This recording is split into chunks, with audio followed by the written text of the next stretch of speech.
All right, we are going to go ahead and get started.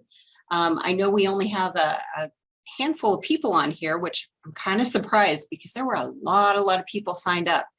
On the other hand, I'm not that surprised because I am hearing from all over the state. I'm hearing from directors who are covering classes because of shortages.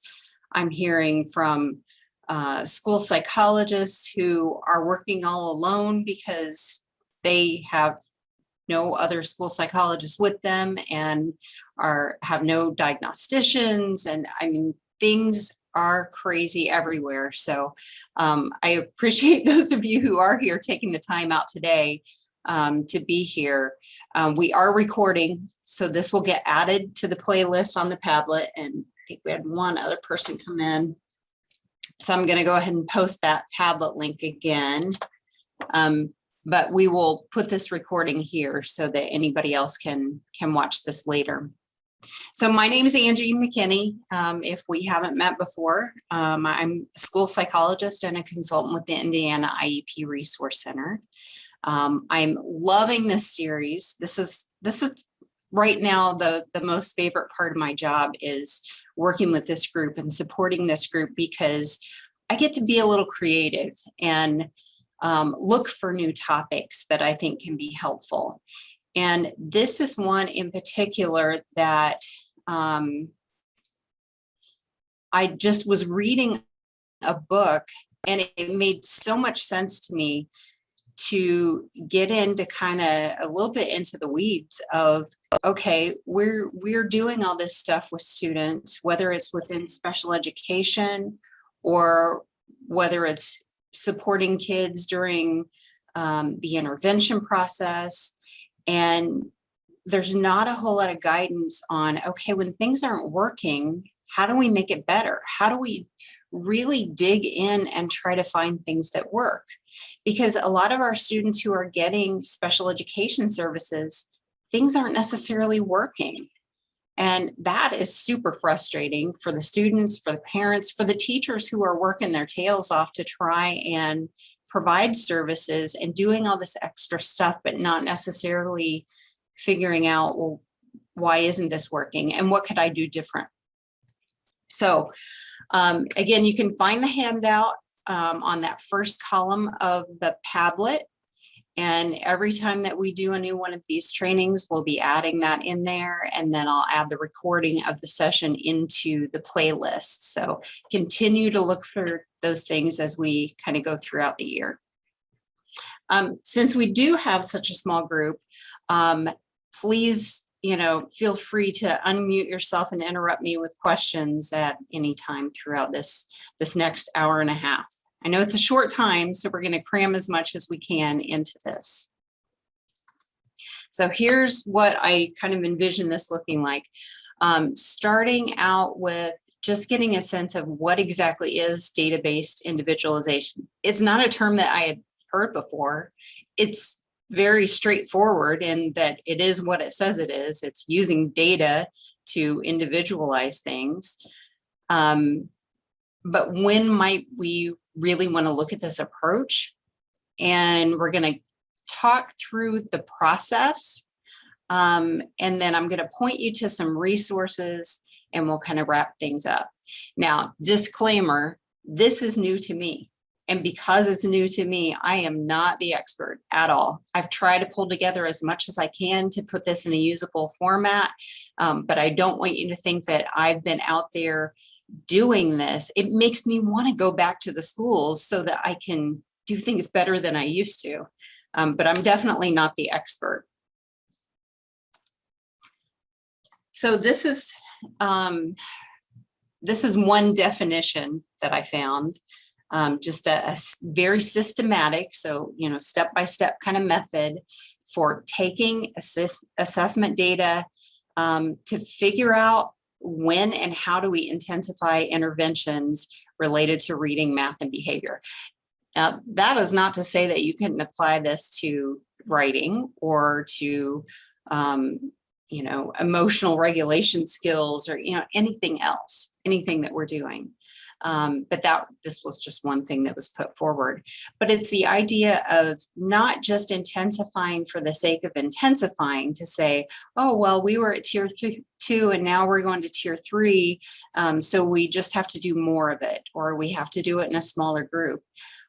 But it's also saying what was work, or what you were doing wasn't necessarily working. How can we do it differently?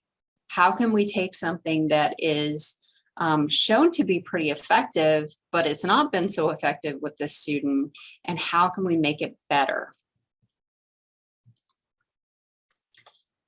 So you would specifically use this process either when kids are getting some tier 2 services, instruction or remediation or any kind of supports, and they're not responding. So again, that situation when a student is in tier 2 and things just aren't going well, you can use this process as you're transitioning to either intensify at tier 2 or to bump it up to a stronger level and move to tier 3 kinds of supports, or to figure out why an IEP is not working.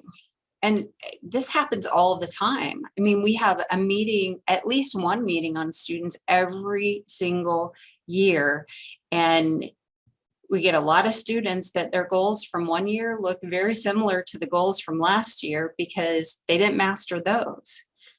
So when things aren't happening as you would expect them to, if they were reasonable goals, but students aren't reaching those, then how do we tweak that specially designed instruction? Well, we need to rely on the data.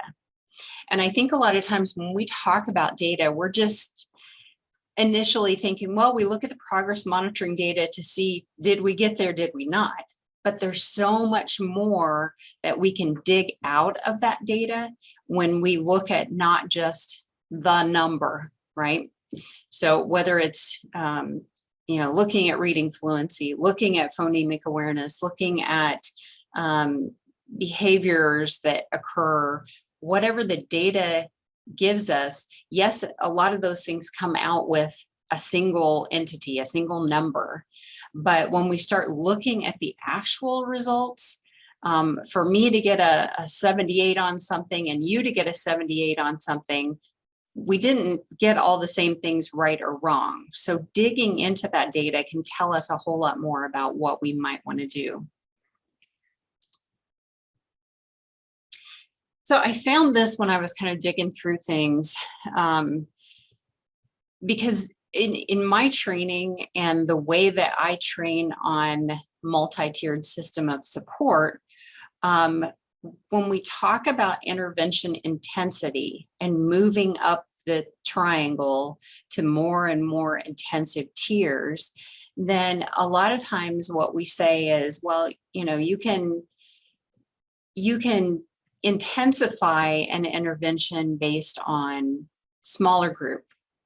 You can intensify based on doing it more time, more days a week, and also can look at things like the expertise level of the person who is delivering that support.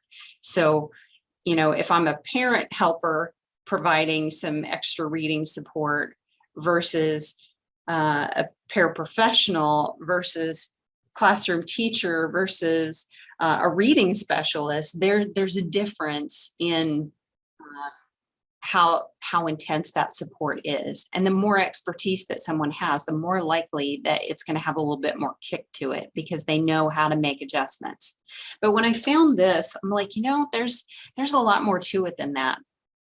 So when we take a look at individual interventions, we can look at the intervention on a lot of different facets of it. So part of it is the intervention itself and how strong it is. So when we start digging into the research that's published, when we use those terms like evidence-based practice or research-based intervention, I mean, we throw those terms around all the time, but it's not just did I make the cut of being research-based or evidence-based, all of these different interventions will have different effect sizes.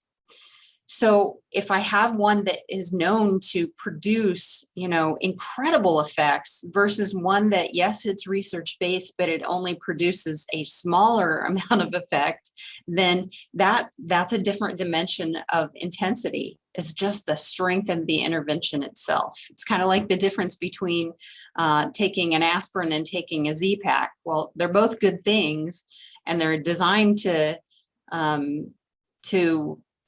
make an impact on different things, but depending on what it is that I want to happen, those two things are going to have very different effects.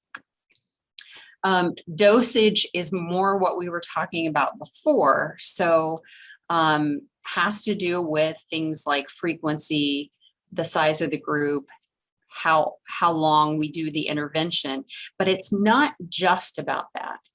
Because if we think about how often group size and the length of a session, that also informs how many opportunities do I have as the student to participate in something, respond to it, get some feedback, all of the things that we know can help make a difference in how I respond to this intervention. So if I'm in a group of 20 kids, maybe that's a small group for a particular class, right? If I have this huge class and we're going to split up into groups of 20, that's great. But if I'm in a group of 3, then I'm more likely to be able to give my answers, to participate, and have somebody say, that's a great answer, or that's not quite right. Let's work on this. And all of those different opportunities can help increase the intensity. Alignment is another big factor too. And I like the way this was phrased. How closely is this aligned to what it is that I need to support? So how well does it address the skill deficits that I have? And how much does it not deal with the stuff that I've already got, right? So if I'm spending a lot of time during an intervention just doing the stuff that I can already do, it's not going to be intense for me as an individual student, because much of that time is just reviewing the stuff I already know. So if only a small amount of that intervention is focused on what I need, then it's going to have a pretty tiny effect. Also, how does it connect back to what's actually going on in the classroom and those grade level standards? Thinking about how much is this intervention designed to generalize to other areas and other skills? And sometimes things are not. Sometimes we work on things that don't make a lot of sense. We are intervening on something that is a very isolated skill that, yes, I can do it in isolation, but then I can't necessarily apply it to other things. So there's some interventions that will produce great outcomes, but it doesn't transfer to anything else. Comprehensiveness of the intervention. How many times do we, or how much do we connect this back to instructional principles? How does this connect in?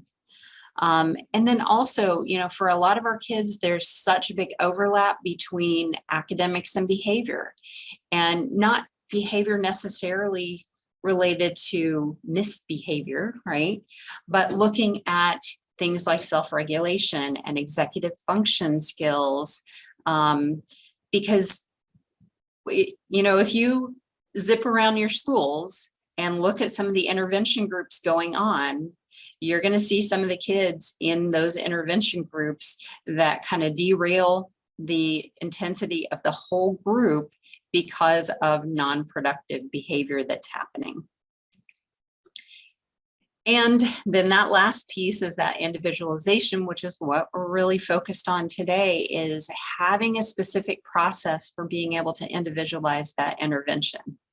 Now we know when we're looking at something that's research-based, and we're putting these things in place, that we are all constantly harping on, you got to have treatment integrity, you got to have,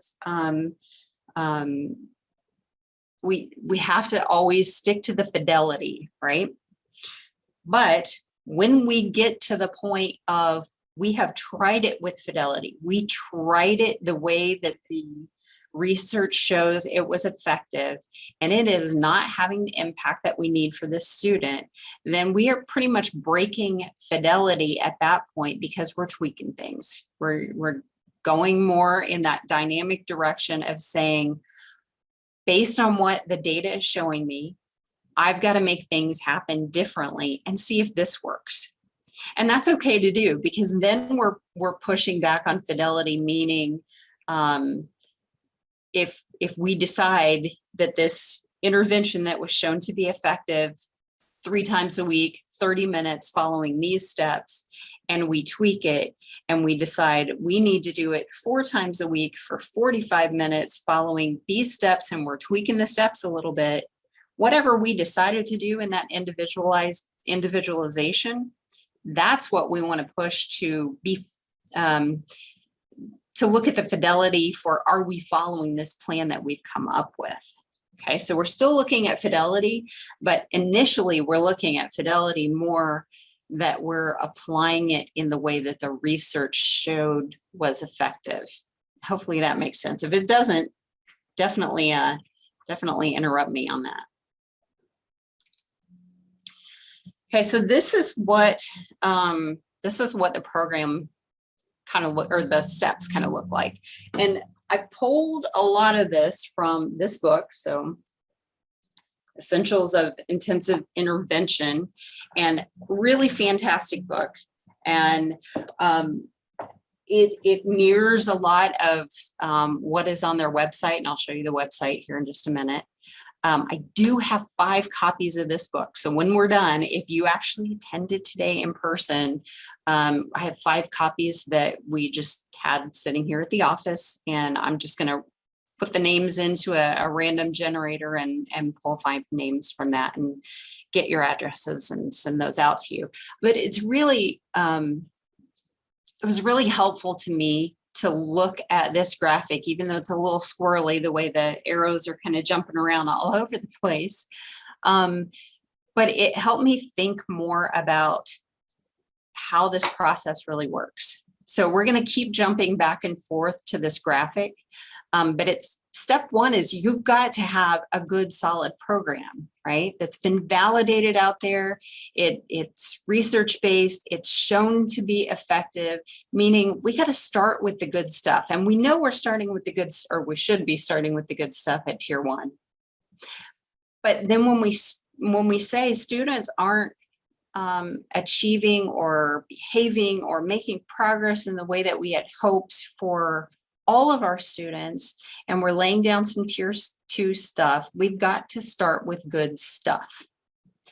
So a validated intervention program and good, solid progress monitoring. When that's not happening, or when that's not happening, we have to go back and make sure that happens before we do anything else, before we jump to any next step. We have to go back and say, look, this program is not solid. We need to put something different in place because we don't know about this one over here, and we've got good evidence on this one. But when we have that in place and we're progress monitoring and we're still finding the students are non-responsive or less responsive than we had hoped, then we move into looking at more of the diagnostic and functional information from assessments. Now, I don't want you to panic on that and think, holy cow, diagnostic assessment, does that mean I'm going to have to do academic testing on these kids, do a Woodcock-Johnson and figure out what's going on there? No, we're going to scale that back a lot and really think about how you can maybe support your teachers who are doing this, and not necessarily you all jumping in and saying, next step is me doing this big assessment battery. And then using that information to make some adaptations to the intervention that's happening. And then we go back to progress monitoring, right? When we adapt the intervention and we put it in place, then we've got to keep monitoring the student's progress, and we're looping back in. And we know at some point, if we are still looping and things aren't working, then there may be an exit point that says, well, not necessarily exit, but we may need to go into some more comprehensive testing for possible disability. But this is, again, you can apply this to our students who are within a special ed program too. It basically is just saying, when things aren't working and you're doing good stuff, we got to look deeper. We got to look deeper at the data and make tweaks that aren't just automatic tweaks. They are tweaks based on the data. Okay, so definitely get in and pull the handout down from the first column of the Padlet. I know the messages disappear if you weren't on here at the time, so I'm going to post that one more time here. But these links are, I thought, are really helpful. So we know we have to start with something that's solid, something that's evidence-based, and not just evidence-based, but truly targeted to what the student's needs are. Not just, we do this reading program for any student who's struggling in reading, because that's not the way it works. It needs to be something that is intense enough, even at tier 2, to say, we're not going to spend a lot of this extra time that we're putting in on the stuff that you already know. We're going to focus on the stuff that you are struggling with. So these first, when you go to intensiveintervention.org, you can get directly through these links to the charts that look at the different interventions and help provide you information on them. There are also, I listed all these others, and these are probably websites that you're familiar with. The Evidence-Based Intervention Network out of University of Missouri, or interventioncentral.org, or the Florida Center for Reading Research. These are all places where you can pull down some solid evidence-based interventions.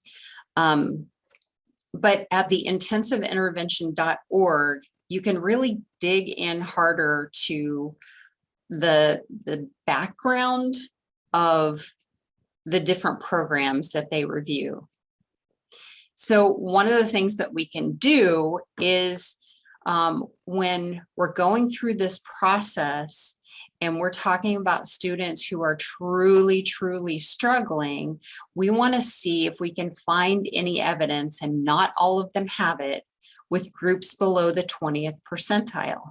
Because we have a lot of things that tell us, oh, this works for students and it shows this effect size, but it's not really differentiating and disaggregating the data to say, and for your really low kids, boy, it has this effect, or because a lot of times it may have great effect for middle of the road kids, but then our kids who are really struggling, it doesn't have much of an effect at all. So when you can find that disaggregated data, that can be really helpful. So I'm going to show you just a couple of screenshots from this website. So it starts when you're looking at the different intervention programs, you can kind of pull it down to, it really does focus just on reading and math when it comes to the academics. So that's why there are different links for academics and behavior on that previous page. But it breaks it down by grade level. And then within reading and math, it breaks it down even further to say, this is really focused on concepts or computation or application, et cetera. Okay, so we want to make sure that, again, we're looking for programs that are aligned with the area of need, not just with general stuff. You can also filter out by, things related to the cost, related to how much training you actually have to get. We know there's some programs out there that you've probably been a part of in your schools where you've had to commit to a ton of training in order to even be able to do this. Or there's a lot of training, but there's none around here. You're going to have to fly to here to be able to get to do it. Delivery method, whether it's something that has to be done one-on-one, small group, or whole class. And then sometimes they have very specific things like how much technology is available and whether or not the data is disaggregated. You don't have to click any of these if you don't want. You could just click reading and nothing else, and it's going to give you stuff. It's just going to probably give you some of the stuff that you don't need. So you can apply those filters. And then when you click some filters and decide what you want to look at, here I was looking at reading, and I don't remember what else I put in here. But it's going to give you quite a bit of information. And this was just on this quality of design and results tab.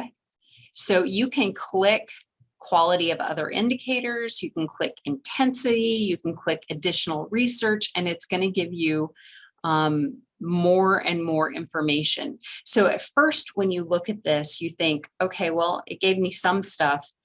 There's embedded stuff within those other tabs that will pull together more information. And lots of little keys that tell you, like what the whole circle and the half circle and the empty circle mean. But for some of these, you see on the disaggregated effect size data, some of them, like Achieve Intervention, don't have that. Some of them are only disaggregated by demographics, but then you can see on this page, we've got the burst reading, the enhanced core reading instruction, and the fast forward language series all have that below the 20th percentile disaggregated data. So you can pull that out and see what is the effect size specifically for that group. And those are the kids we struggle with most, right? Those are the kids that end up coming to us on a caseload for testing to say, oh, well, they didn't respond, test them for special ed. Maybe that's not the answer. Sometimes it is. And sometimes, we've got to have caseloads, right? And we're always going to have students that need specially designed instruction. But if we can take this data and more appropriately come up with interventions that we know can be effective with this group, and then make some tweaks over time, and that does the trick, then we don't want kids coming into special education that don't need specially designed instruction. We just need to support kids in whatever way that we can. So I thought this was really good, and and not only does it do this for the academics, but it will also do the same thing for behavior. So when I go, I'm going to backtrack just for a second here.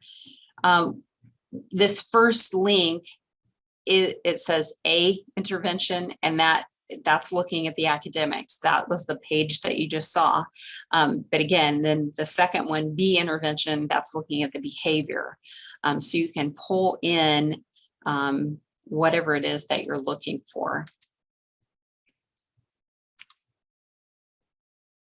So this is quality of other indicators tab. So it's going to pull out some other specific things. I love this, that it's looking at a lot of different kinds of outcome measures, or it could just be like in this case, we've got 2 pre-reading outcome measures and 1 reading outcome measure. So it tells you more about the specific information that you need in order to effectively be able to say, do we want to even investigate this program? And sometimes in your schools, you may find that there are so many different programs that your teachers are doing that they may not be super great at any of them because they're having to learn all of them.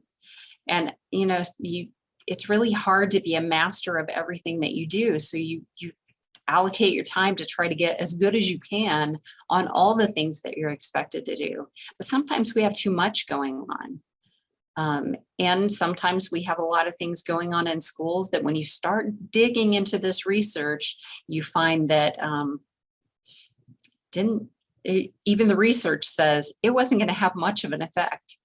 But when we put a lot of money and a lot of time into something, we just kind of look at it and think, oh yeah, this is a great program. We all love it and it's having great effects. Well, is it? We have to look at the data and see, is it truly having good effects? So this is that third tab. And this part is really important too, to truly look at how are we supposed to be implementing this as far as group size, because this information is out there, but a lot of times we violate the heck out of this. We may have small groups and small groups ended up being, 8 to 10 kids. Well, if it says 3 to 5 or 4 to 6, can't expect the same results. The duration of the intervention. I mean, if we look at this ahead of time and say, wow, man, 45 minutes for failure-free reading, 45 minutes, 5 times a week for 4 weeks, can't do it, can't fit in our schedule, then let's not do that. We either carve out the time because you have time for whatever you make time for. And that's important to think about, whatever you make time for, that's what you have time for. And is it important enough for us to carve out this time? But you don't want to go into something saying, well, I think we could probably do it 4 times a week for 35 minutes. Well, that's pretty close. Not so much. And again, failure-free reading takes 1 to 4 hours of training versus 2 to 3 days of training recommended for enhanced core reading instruction. Okay, well, let's look at the effect size. Let's look at the payout of the intervention and think, is it worth 2 to 3 days to train your people, or do we just not have that? And I think now more than ever, we're protective of every single minute that we have because we're all running short on people.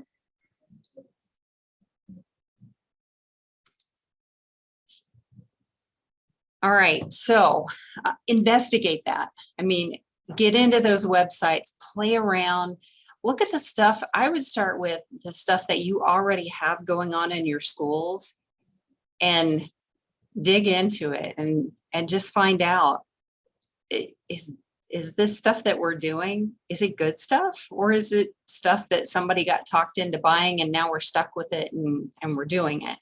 And think about how it's happening in your buildings and take a look at how it's supposed to be happening and how close is that?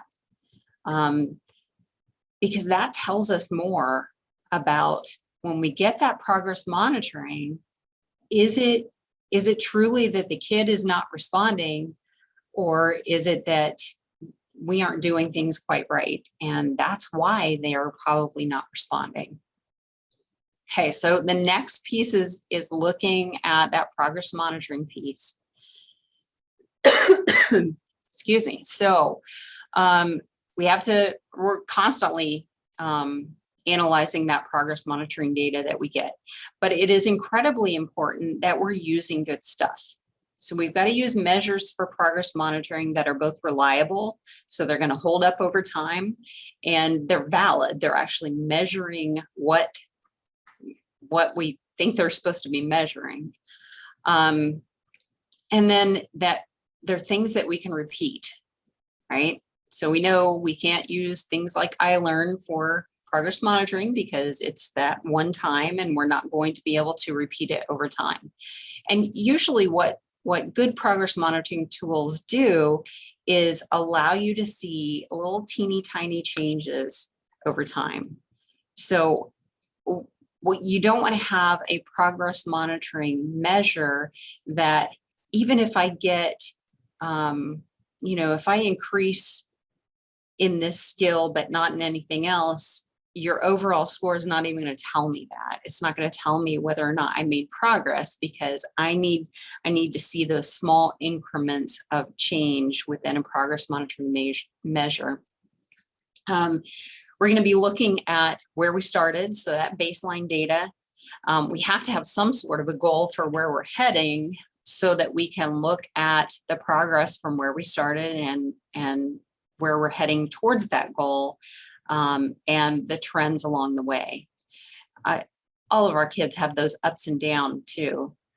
Now, these two links will take you back to that intensiveintervention.org website, and review some of the different progress monitoring tools that are already out there. The first link is for academics and the second link is for behavior, but it's a similar kind of process where you can take a tool that's already out there and it's going to give you information on that tool. One of the biggest, I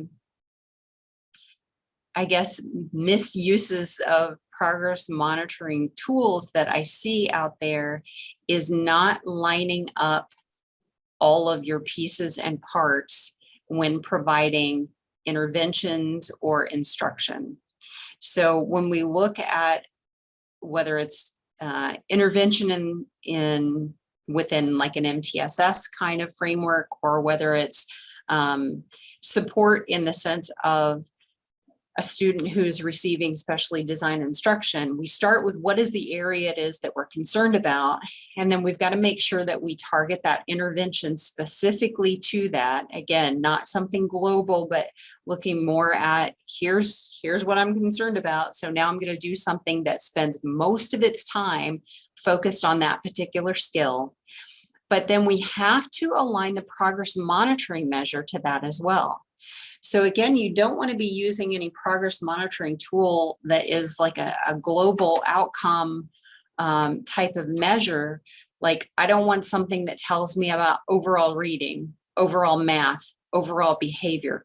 I need a progress monitoring tool that focuses down specifically on, did I make small units of change towards that skill? That's how I know if the intervention is successful or not. Of whether or not we're making that kind of a progress.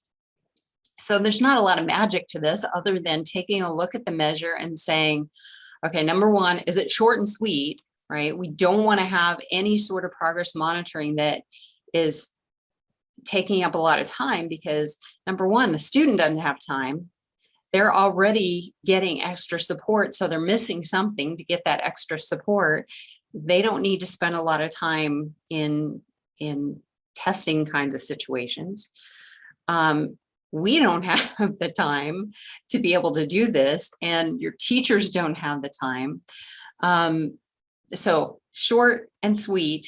And the more that we can find or even design something that is just focused on the skills that we want to accomplish, then it's going to be shorter, because it's going to eliminate all the fluff that would be part of a larger measure. And I get it. Those measures are important too. They are incredibly important for things like benchmarking, so that we get more of a global sense of where are the red flags, where are the yellow flags, and who seems to be doing okay in those areas. But we have to drill it down further when we're talking about targeting the progress monitoring. Okay, so we've been through step 1 and step 2. We're doing good stuff and we're monitoring the progress of students.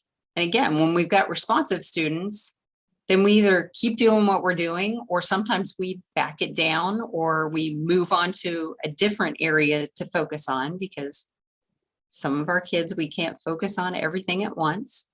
But when we have kids who aren't responding the way that we would hope, then we need to get into some more diagnostic or functional kinds of assessment.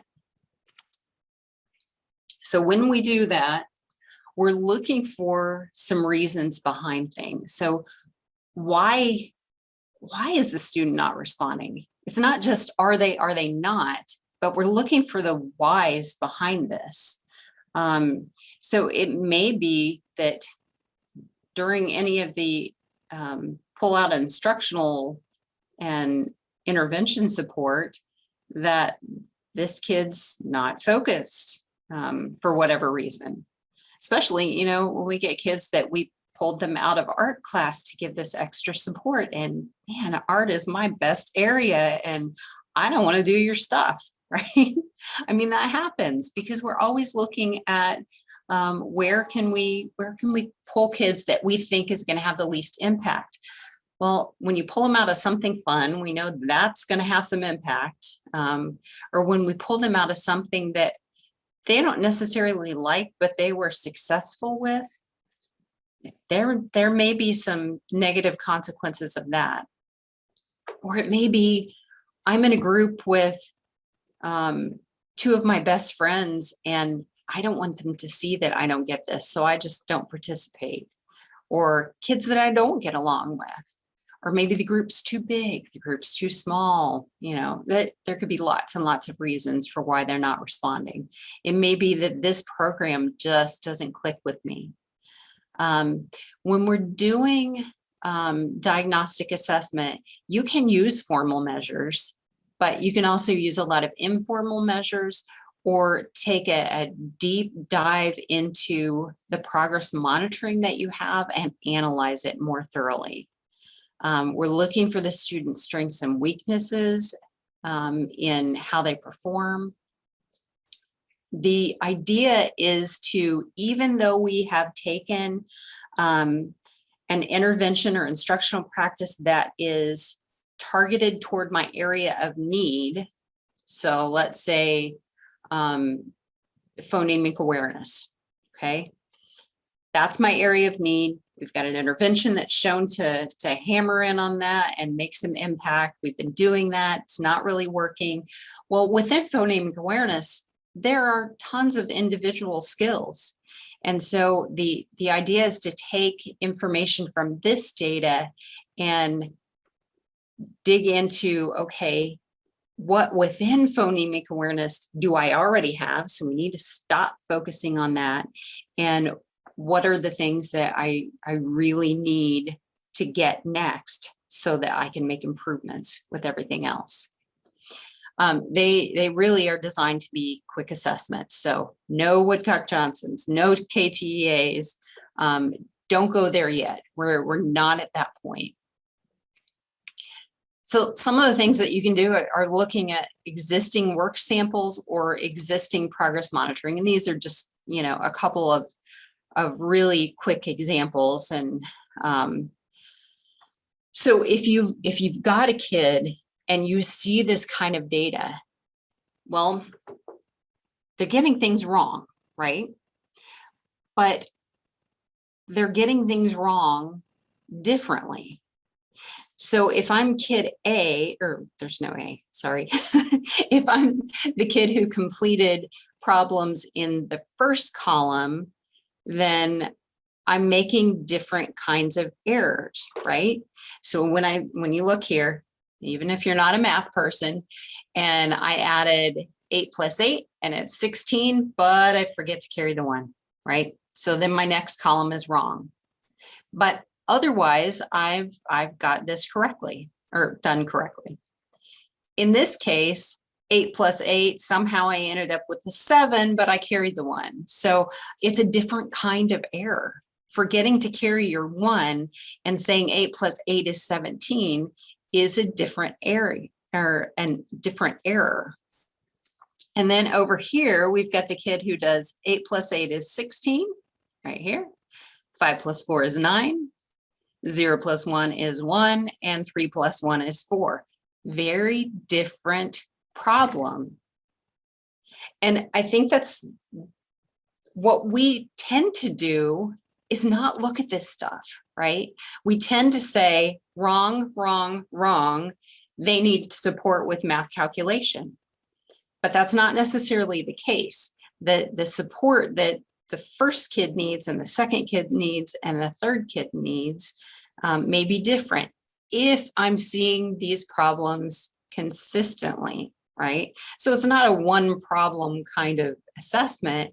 Again, if I dig back through this kid's in-class work tests progress monitoring measures that have happened, you're looking for patterns. You're looking for where could the intervention support person or the teacher or anyone else, where can they really hone in on that? If I could just clear up some of these specific skills and focus my time on that, then this kid would suddenly start to be able to get these problems right.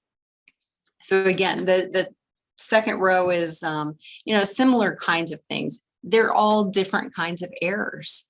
We have some kids that don't always work from top to bottom in problems, and they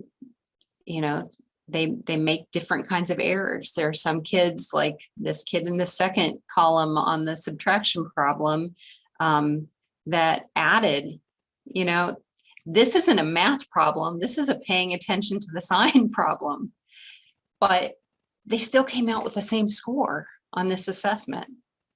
So those kinds of things, again, it does not take a Woodcock Johnson to figure this out. It's any random problem that is going to show you some of these patterns. And that's the diagnostic piece of it. Why am I getting the score that I'm getting? What is it going on within the intervention, within the setting, within the measures that we're using, within how this kid approaches a subject that is causing the issue? Here's another example, just related to reading. When we get a kid who is reading nonsense words, I love to do nonsense word fluency and really see how kids can do, because they come out with some of the craziest stuff to these made up words, but they come out differently. And so you're looking through this to say, okay, is it consistently that we're finding this kid is having short vowel sound issues? Are they not able to put consonant blends together?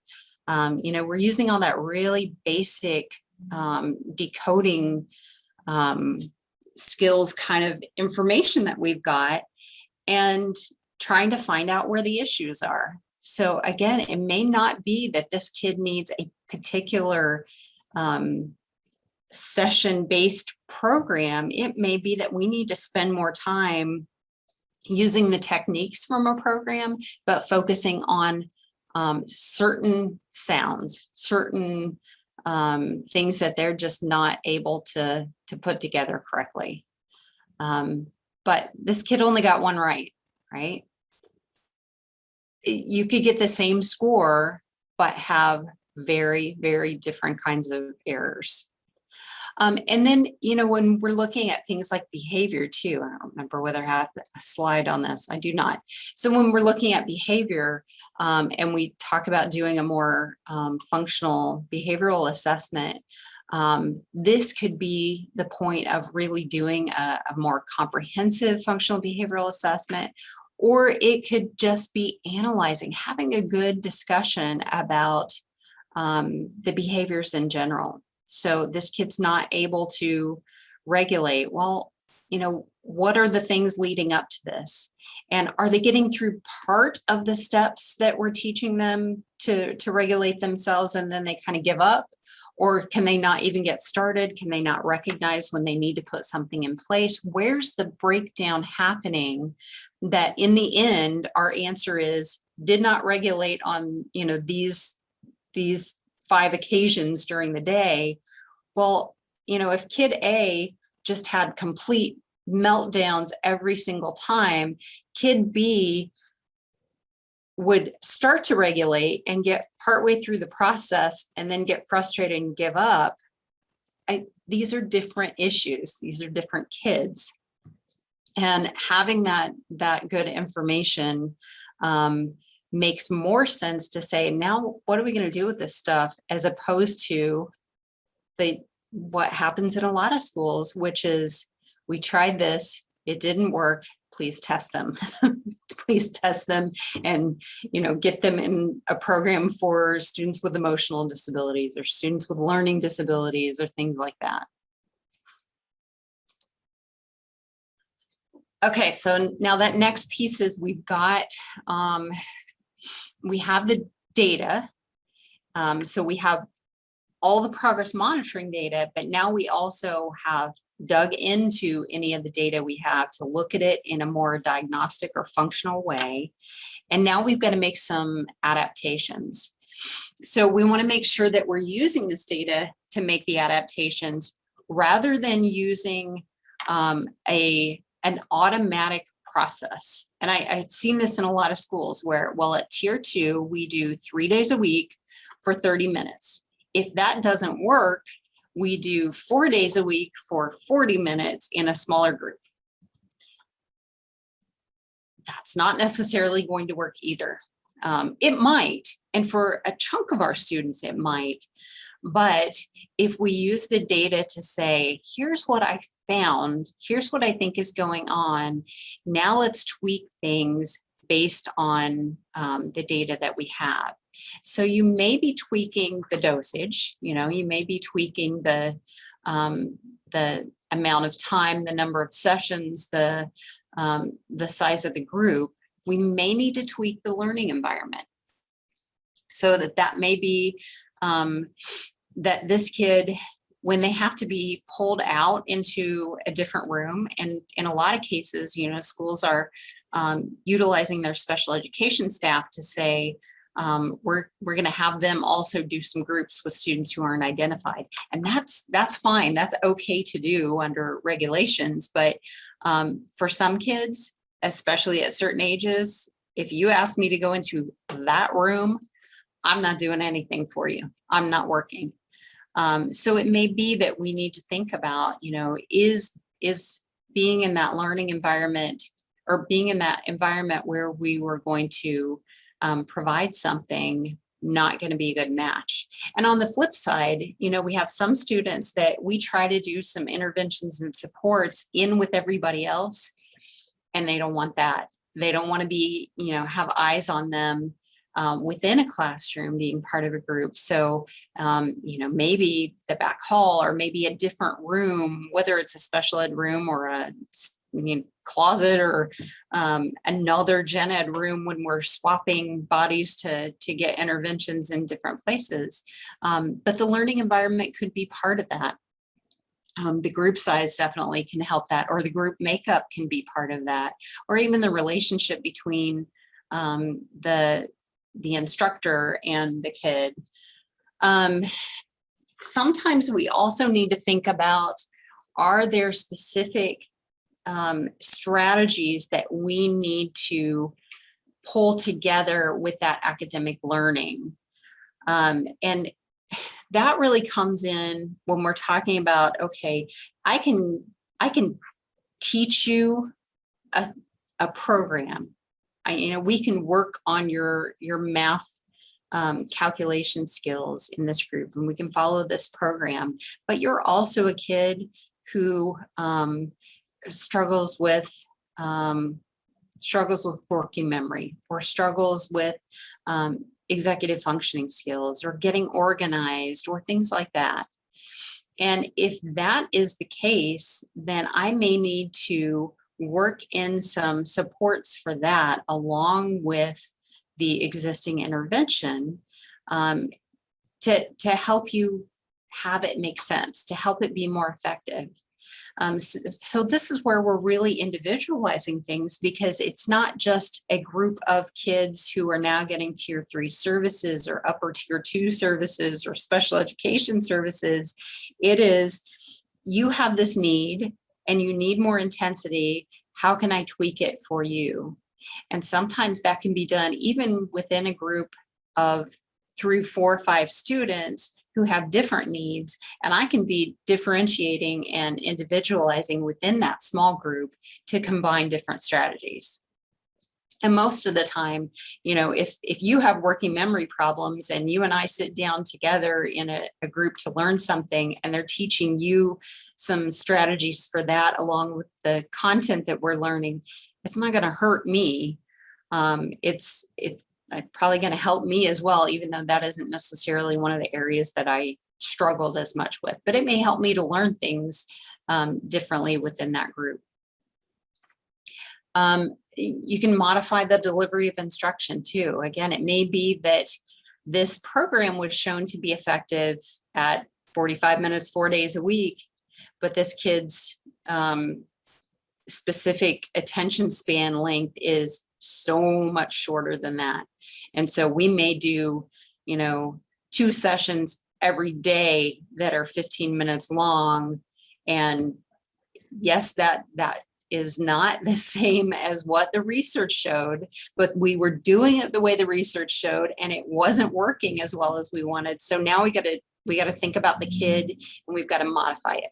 But you notice we're not modifying the delivery of instruction because me as a teacher, I didn't have time to do it the way it was supposed to be done. I'm tweaking it very deliberately based on what I know about the student. And that's different. So again, you don't necessarily expect the same outcome as what the research showed, but in this case, because we're doing it and individualizing it based on what we know about the student, I may be able to get stronger results than what the research showed by modifying how it was happening. And time and setup is not the only way, but you may even find within the specific delivery of a program that this kid can't learn part 2 until we've already reviewed what's in part 3, because they need to know the end result before they can get into things. Lots of things we know about our kids. That was one model for making those adaptations, but I did find another one too that just said, you can also, you can look at things like the pacing, you can look at the opportunities for feedback and coaching and practice. You can, for some of our kids, you have to integrate both the academics and the behavior at once in order for something to be effective. And that's a good chunk of our kids. A lot of our kids who need additional supports that are moving up those tiers, there is a connection between the academics and the behavior. May not have started out that way. May not have been that I had both needs, but when you have behavioral based kinds of issues long enough, eventually you start to see some impact in academics. And when you struggle academically for so long, eventually you may see some behavioral kind of impact there too. So again, when we're talking about more intensive kinds of supports, we need to think about, are there needs that overlap, and can we integrate some of those supports together? So lots of different ways that we can tweak these things. There's no cookbook for it. There's no, when you see this, tweak it this way. You're just really thinking logically about what is truly the data showing us, and what are we going to do with this? Now, I will tell you that you're going to get some pushback when you do this. You'll get pushback because you'll have staff who are already struggling with figuring out how do we get this system that provides different levels of intervention to students. And when you start to say, okay, but for these kids in tier 3, we can't do the same thing for all of them. We're going to have to do some tweaking, or they're not going to show any more progress than they were showing at tier 2. It's more thinking, it's more work, and it may take a lot more effort to make this happen. But when we start to see results, that's when you get people on board. So I really wouldn't even try and get that buy-in until you can take a few cases and help out with trying to make the intervention stronger. And when you have individual teachers and parents and administrators who say, that worked, you're going to get that buy-in naturally, and the process can start to spread, I guess. This is not something that I would necessarily recommend saying, okay, we're going to train everybody on how to do this. Again, I would start with some test cases of saying, let's work on this stuff.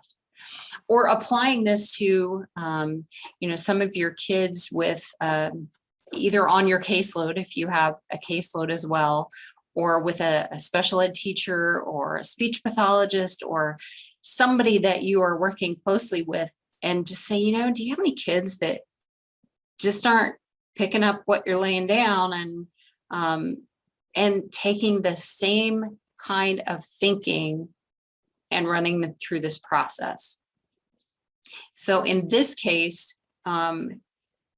it would be more looking at not what we would think of as an intervention, but saying, okay, now what are you doing if this wasn't working for a student in how we taught at tier 1, and you are coming in and saying this kid needs specially designed instruction.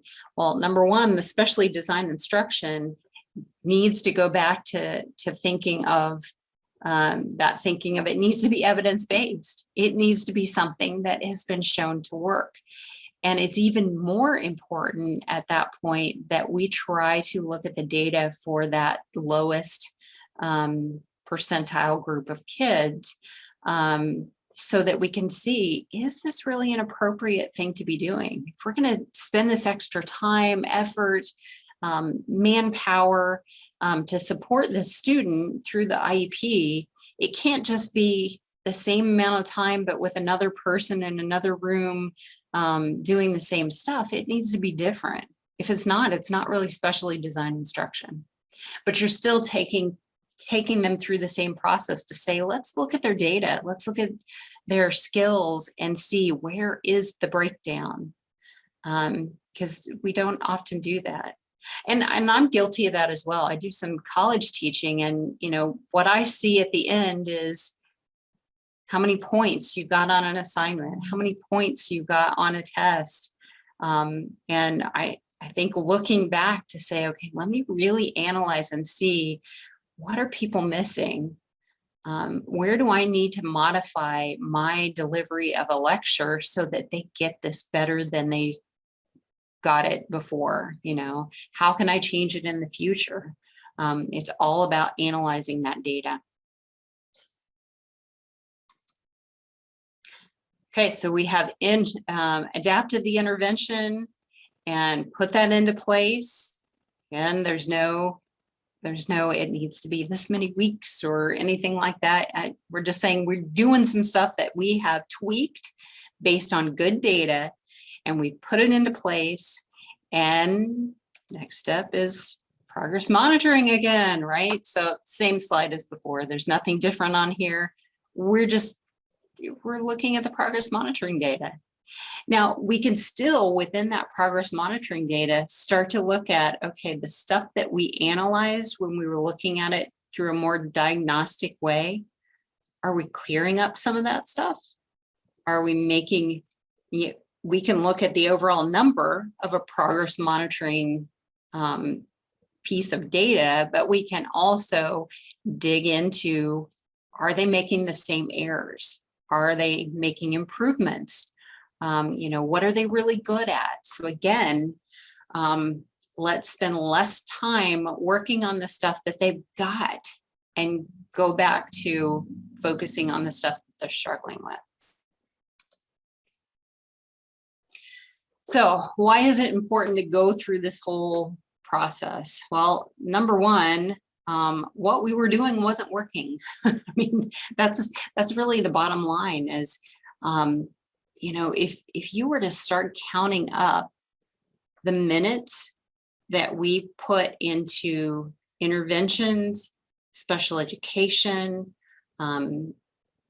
extra instruction, remediation, just all of the stuff that we do.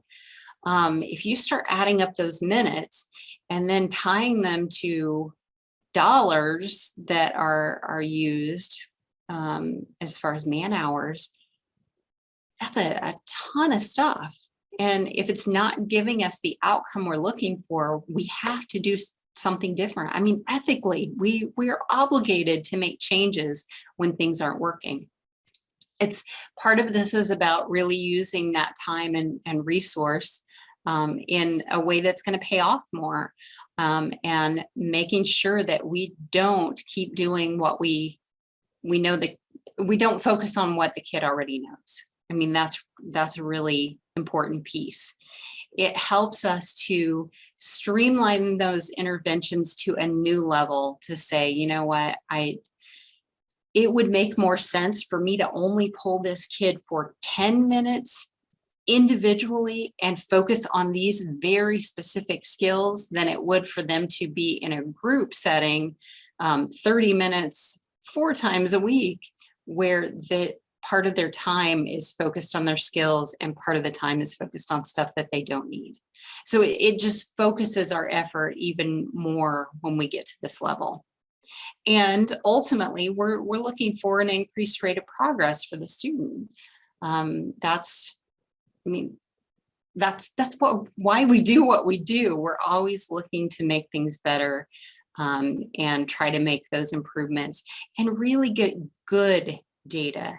You know, when we take a student through an intervention process and we collect data, but we don't really do anything different for them, and we come out and we've got a mass of data, how meaningful really is it when we haven't used it along the way to make very deliberate changes? And for those of you, I know we've got another, we had a previous webinar about insufficient progress. And when we don't have really good data, even though we have lots of data, but we don't have necessarily good informative data, we get a lot of kids who can be pulled into special education because they follow the process, but we don't know any more about what to do with them at that point than we really did when we started the process. So we may be pulling kids into special education when we don't have good data. They don't really need to be there, which in turn kind of makes special education less and less special. There are some modules on this intensive intervention site that I did some of this stuff, but you can go in and get more intensive than our little, hour plus webinar today, and kind of work through at your own pace. I would highly encourage you to, in your free time, jump in and learn a little bit more about it. I think, it's something that I personally would like to get a lot better at, because I think pulling this back into how we do, how we use that MTSS framework and how we support special education teachers is going to be really, really important. And again, it's from this Zumeta, Gruner, Gandhi, and Danielson book. And I will be, y'all have a pretty good chance of getting one of these books, because it looks like it's about half the group, because I only have 5, but I am going to give all of them away just to get them out there with people who I really believe will use them. So I am done a little earlier than I thought. So I want to open it up to questions, and I will answer them as best I can. Again, don't feel like I'm the expert here, but I did do quite a bit of reading into this to try to wrap my brain around the thinking here. So what questions do we have out there?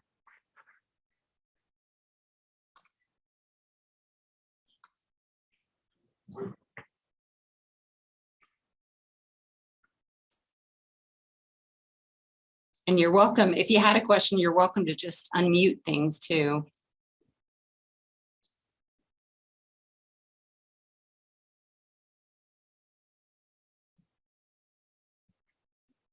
All right, well, let me pull us to this last thing. You guys know the drill. I would ask you to complete a short evaluation. It's data-based individualization in the drop-down menu when you go to this link, and I will type it in the chat here too. And definitely reach out to me anytime that you have questions. I'm always either available or can make myself available pretty quickly after you would call or reach out. Jen, I'll take all of the names from everyone who was here today, and I'm just gonna put them into like an auto generator, and then I will email you individually. It won't be today though, because I'm headed off to Tennessee here very shortly. But on Monday, I will make sure and reach out to everyone who wins a book so that I can get your mailing address and get it into the mail on Monday. So for those of you who do win, then you'll get one usually by the end of the week. The mail's, I think, getting a little bit faster. So I appreciate everyone being here.